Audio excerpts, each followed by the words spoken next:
few days ago, the trailer for Predator, Badlands dropped.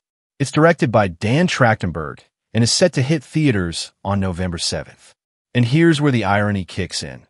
That same day was originally supposed to mark the release of Marvel's long-awaited Blade reboot, starring Mahershala Ali. It was meant to officially introduce Blade into the MCU and become a darker, grittier chapter in its mythology. But over the past few years, Blade has turned into Marvel's most cursed project. The script has been rewritten over 8 times, directors have come and gone, and Kevin Feige has consistently dodged every question about it. Anytime someone brought it up, he either gave a vague answer or just avoided the topic altogether. At one point, rumors even suggested that Mahershala Ali himself was seriously considering leaving the project because of all the creative chaos. Still, Marvel kept insisting that everything was fine, that filming was just around the corner and they had it all under control. But lately, new rumors have started to surface, and they actually sound far more believable. Apparently, Marvel might scrap the Solo film altogether and take a completely different approach, launching a full-on Midnight Suns crossover with Blade as the central character. Basically, he'd become a kind of new Nick Fury, assembling a team of dark, supernatural defenders. And honestly, that idea makes a lot of sense, especially when you remember that Blade has technically already made his MCU debut, just not on screen. His voice shows up in the post-credit scene of Eternals, when Kit Harington's Black Knight reaches for the ebony blade for the first time. That moment is interrupted by an off-screen voice. And yep, that's Mahershala Ali as Blade, dropping a short but very telling line. If Marvel really is setting up Midnight Suns, then picking up from that exact moment would be the logical next step. Black Knight could become the team's first official member. From there, Blade could track down Elsa Bloodstone, the monster hunter who debuted in the Werewolf by Night special. That special also introduced Werewolf himself, played by Gael Garcia Bernal, who could easily join the squad. And on top of that, it featured Man-Thing, another potential team member. So Marvel already has a solid foundation for a crossover. Several cool characters are already introduced, the supernatural tone is set, and the central conflict, fighting dark forces, practically builds itself. Most importantly, it gives Marvel a way to move forward without having to force a solo Blade movie that's clearly been stuck in development hell. Considering how well the recent Thunderbolts movie was received, with its lineup of anti-heroes and morally gray characters, it's clear that audiences are ready for more of these darker, riskier team-ups. Marvel definitely sees the demand, and it's looking more and more likely that Midnight Suns could become the studio's next big team-based project, with Blade stepping into the role of dark leader and connective thread for this new supernatural squad. Judging by recent updates, work on the script is already underway. Marvel has handed the writing duties to Michael Green, the same guy who co-wrote Logan and was working on the now-shelved Blade solo film. He's been brought on to completely rework the story from the ground up. As of now, there's no director attached to the project, but one hint really stood out in a recent interview. Kevin Feige mentioned that he'd love to collaborate with Sam Raimi again. That one comment instantly set off fan speculation that Raimi might be the one to take the reins on Midnight Suns. And honestly, it makes perfect sense. His signature style, dark visuals, horror elements, demons, and occult energy lines up beautifully with what a Midnight Suns movie would be. It's also worth remembering that Doctor Strange in the Multiverse of Madness wasn't originally meant to be directed by Raimi.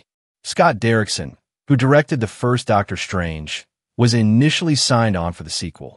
His vision was reportedly much darker and more horror-focused, with Nightmare as the main villain. Early concept art for his version even leaked online. In that take, Wanda wouldn't have been the villain from the beginning. She would have been an ally to Strange for most of the film, but under the influence of the Darkhold and Nightmare, she would gradually shift to the dark side toward the end, leaving a teaser for a third movie. But after creative differences, Derrickson left the project, the script was rewritten, Nightmare was cut from the MCU, and Wanda was turned into the main antagonist from the start. What's especially intriguing is that Derrickson had openly talked about his future ideas, and some of them clearly hinted at Midnight Suns. In his early vision, it wasn't Blade, but Doctor Strange was meant to lead the team. According to rumors, Wanda and Thawne, who seem to unite at the end of Multiverse of Madness, were originally supposed to be the main villains of Midnight Suns. But, as we know, that plan never made it past early development stages. Now all signs point to Blade stepping up as the new team leader. In fact, Midnight Suns is shaping up to be Blade's movie in spirit, while technically functioning as a major crossover. It's a strategy Marvel's used before. Just look at Civil War, which was basically an Avengers movie under a different title. There are also rumors that Midnight Suns will introduce a new Ghost Rider. It makes perfect sense. The character has been waiting in the wings for a proper return, and this is the ideal place for his debut. There's even speculation that Nicolas Cage might show up for a cameo or as a multiverse variant of his original version. And all of this may tie into a larger post-Secret War strategy for the MCU. Kevin Feige has hinted that the structure of the cinematic universe will undergo a major shift after the next Avengers films. Instead of one big interconnected storyline, we might start seeing several parallel arcs developing independently. One of those could be the mutant arc, focusing on the introduction and evolution of the X-Men. Another might be the supernatural arc, centered around Blade, Ghost Rider, Wanda, Black Knight, and Elsa Bloodstone. Then there's the street-level arc, home to more grounded heroes like Spider-Man, Daredevil, and Punisher. And of course, the cosmic arc would continue with characters like Captain Marvel, Nova, and the Guardians of the Galaxy.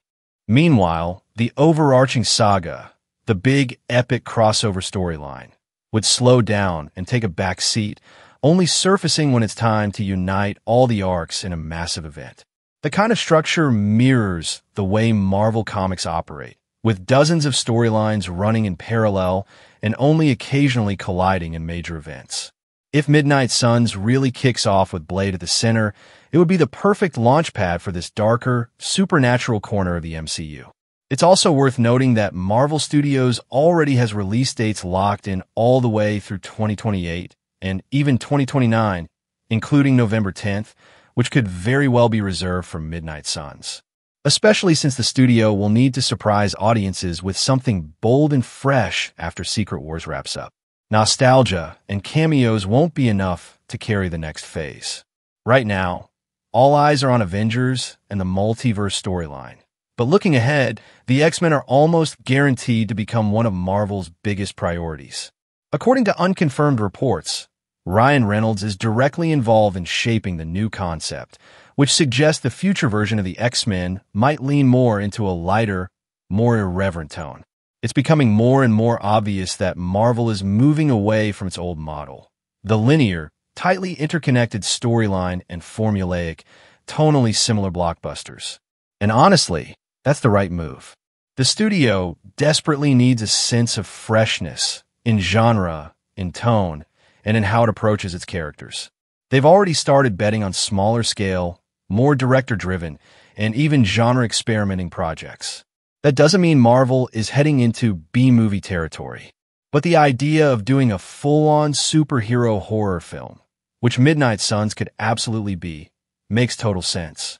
There's no need to bring up the failure of the New Mutants from Fox. Marvel operates under a completely different level of creative oversight, with better production control and a deeper understanding of how to balance tone within the franchise. They could finally make a horror-infused superhero film work, something that's dark and atmospheric, but still packed with the kind of energy and momentum fans expect from the MCU. And let's not forget, the competition isn't sitting still. James Gunn is hard at work rebooting the DC universe, and right from the start, he's made it clear that his films won't follow one formula. He's pushing genre variety, cutting back on endless origin stories, and spotlighting lesser-known characters. Sure, it all sounds great on paper, but Marvel gets it too. They understand it's not enough to just surprise fans anymore. They need to shake things up, hit the reset button on audience expectations, and breathe new life into the franchise. That's why I really believe Midnight Suns is one of the most exciting and ambitious projects Marvel has lined up for the years ahead. Work on it is already happening behind the scenes. There might even be early casting underway and a team structure being mapped out. But for now, The studio's primary focus is on Secret Wars and wrapping up the multiverse saga with a bang. Once that chapter is closed, though, a new era begins, and Midnight Suns, with Blade stepping into the spotlight, just might be the bold, game-changing kickoff that ushers in Marvel's next big phase.